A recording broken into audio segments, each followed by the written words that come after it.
A fines de junio cerró el ejercicio agropecuario 2023-2024, que comenzó con muchas expectativas después del golpe duro que había supuesto la sequía en el ciclo anterior.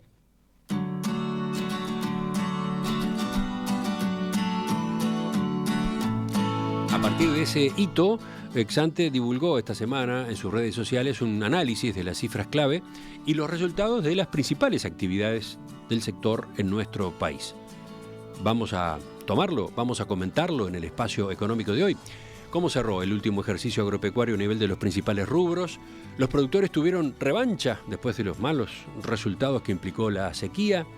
Estamos con la economista Florencia Carriquiri, socia en Exante. Florencia, ¿qué tal? Buen día, ¿cómo estás? Buen día, Romina, Emiliano, ¿cómo están? Muy bien. Muy bien. A ver, Florencia, ¿te parece el informe que divulgaron el miércoles en las redes de Exante comienza comentando los resultados de la zafra agrícola del invierno pasado? ¿Te parece si empezamos por ahí entonces? ¿Cómo le fue a los cultivos de invierno en 2023?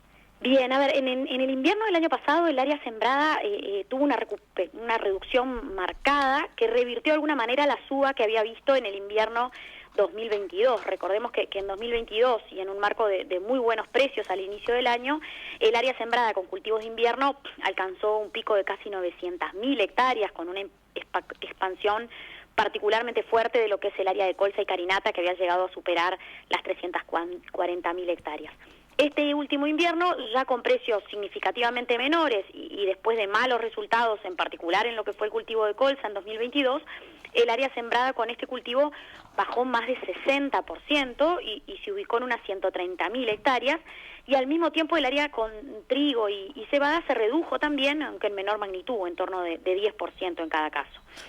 Ahora, si recuerdo bien de otras veces que analizamos la zafra de invierno en este espacio, fue un año de muy buenas productividades en estos cultivos, ¿no? Sí, es cierto. Los rendimientos en el caso del trigo y de la cebada en particular marcaron niveles récord, llegaron a superar los 5.000 kilos en el trigo y se ubicaron en torno a los 4.800 kilos en la cebada, y eso permitió entonces de todas maneras un aumento de la cosecha en ambos cereales. En el caso de la colza, en cambio, los rendimientos medios volvieron a ubicarse en el eje de los 1.600 kilos por hectárea y la cosecha tuvo, por lo tanto, una baja bien fuerte frente a lo que es el invierno anterior. ¿Y cómo quedaron entonces los resultados económicos de la zafra de invierno? Te lo pregunto porque los precios de los granos tuvieron una baja significativa en el transcurso del año pasado, ¿verdad?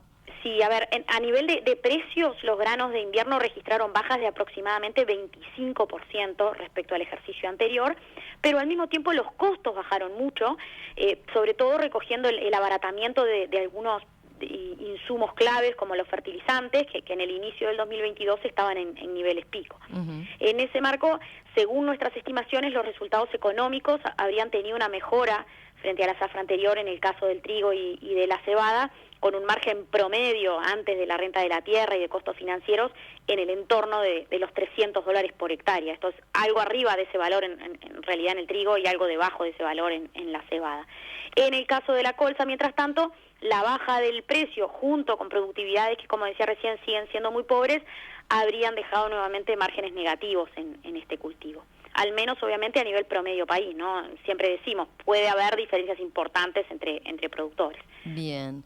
Pasemos, si te parece ahora, a lo que fue la zafra de verano, que es la que se aguardaba con más expectativa después del golpe que habían tenido los cultivos de verano con la sequía allá en el ciclo 2022-2023. Claro, el clima fue mejor, pero también generó dificultades, ¿no? Porque este año fue al revés, por el exceso de agua sobre el final de la zafra. ¿Cómo cerró la campaña de verano entonces finalmente? Sí, a ver, como decís, en el verano es que estaba la mayor expectativa de rebote después de una zafra 2022-2023 en la soja, que había sido extraordinariamente mala por la falta de agua. De hecho, en el marco de buenas expectativas, la campaña comenzó con una expansión del área sembrada con soja que según datos de Grupov superó el 1.300.000 hectáreas. Y si bien el desarrollo del cultivo transcurrió sin dificultades, sobre el final de la zafra el clima efectivamente volvió a complicarse, este año, como mencionabas, por el exceso de lluvias que vimos durante marzo y mayo, que terminó provocando demoras en la cosecha, pérdidas en rendimientos y un alto porcentaje de humedad también en lo que fue el grano cosechado. Uh-huh. Aún no tenemos cifras oficiales, pero en Exante estimamos que el rendimiento medio en términos secos se habría ubicado en torno a los 2.300 kilogramos por hectárea a nivel promedio país, y esto nos habría dejado con una cosecha de aproximadamente 3 millones de toneladas, que igualmente supone obviamente un rebote fuerte desde las menos de 800.000 toneladas que se habían levantado en 2023. ¿Y qué pasó a nivel de precios y de resultados en la zafra de verano? Después de las pérdidas que dejó el cultivo de soja ahí en el ejercicio 2022-2023, supongo que los márgenes tuvieron una mejora significativa en esta última campaña, ¿no? Efectivamente, aunque los precios bajaron de manera significativa respecto a la zafra pasada, durante abril y mayo, de hecho, hubo una ventana de mejora de los valores que permitió incluso a varios productores colocar la soja a valores mejores de lo que venían viéndose sobre el cierre del año anterior. Nosotros estimamos un precio medio de venta en el eje de los $420 por tonelada, pero hay que advertir, Romina, que aquellos productores que todavía estén con posición abierta, es decir, con soja sin vender, van a estar recibiendo por esos volúmenes valores menores, ¿no? Dada la caída más reciente que han seguido teniendo los precios internacionales. De todas maneras, a ver, los precios bajaron, pero los costos tuvieron también cierta moderación, y bueno, y con el rebote de rendimientos que antes mencionaba, los márgenes promedio en el cultivo se habrían ubicado en torno a los $150 por hectárea, según nuestras estimaciones, siempre antes de la renta de la tierra. Sin duda es un resultado mucho mejor que en el verano pasado, cuando el cultivo arrojó pérdidas importantes, pero se trata de todas maneras de un margen realmente acotado, digamos, en una perspectiva larga. Bien, está claro, Flor. A ver, antes de dejar la agricultura, pasemos, si te parece, al arroz. En el informe ustedes resaltan que las lluvias provocaron pérdidas importantes en este cultivo, pero al mismo tiempo, claro, el arroz está siendo una excepción en materia de precios, ¿no? Con valores internacionales que se ubican en niveles récord. ¿Podemos comentar entonces brevemente las cifras en este caso? Sí, ya hemos comentado otras veces en este espacio que al ser el arroz un cultivo de riego, la sequía no tuvo mayor impacto en lo que fue el verano 2022-2023, sino que impactó con rezago, en este caso en la medida en que la falta de agua en las represas terminó provocando un recorte del área sembrada en esta última zafra, y a esto se agregó que el exceso de lluvias y las inundaciones en el este del país provocaron pérdidas importantes en varias chacras arroceras. De hecho, la ACA estima que se habrían perdido unos 400 kilogramos por hectárea en promedio, ¿no? De esa manera, de acuerdo con estimaciones preliminares, se levantaron unas 8.800 kilos por hectárea en promedio, que no deja de ser un buen rendimiento, pero que es bastante menor, 10-15% menor respecto al año anterior terminamos teniendo en términos de producción. Ahora, como tú comentabas, y a diferencia de lo que pasa con otros commodities, en el arroz estamos viendo precios muy altos a nivel global, en un marco de caída de existencias mundiales, de restricciones de oferta por parte de algunos grandes exportadores, y eso se está reflejando en muy buenos precios de exportación de la industria local. En ese marco, hace algunas semanas se cerró una nueva negociación entre la industria y los productores, con un valor provisorio para lo que es el arroz de esta última zafra, arriba de los $17 por bolsa de 50 kilos, ¿no? Ese es un valor realmente alto en perspectiva histórica. ¿Y cómo quedaron entonces los márgenes en el cultivo de arroz en este escenario de peores rendimientos, pero buenos precios? Bueno, según nuestras estimaciones, con ese precio del arroz que recién mencionaba, arriba de los $17 por bolsa, los márgenes en el cultivo de arroz cerrarían esta campaña 2023-2024 en niveles récord, arriba de los $800 por hectárea en el caso del propietario de la tierra, en torno a los $700, algo abajo de los $700 por hectárea para lo que es el arrendatario, y bueno, obviamente que en esos números siempre asumiendo arrendamiento del agua, ¿no? Bien, eso es lo que refiere a la agricultura. Ahora, ¿qué pasó? Si te parece, repasemos qué pasó con la actividad pecuaria en este último ejercicio.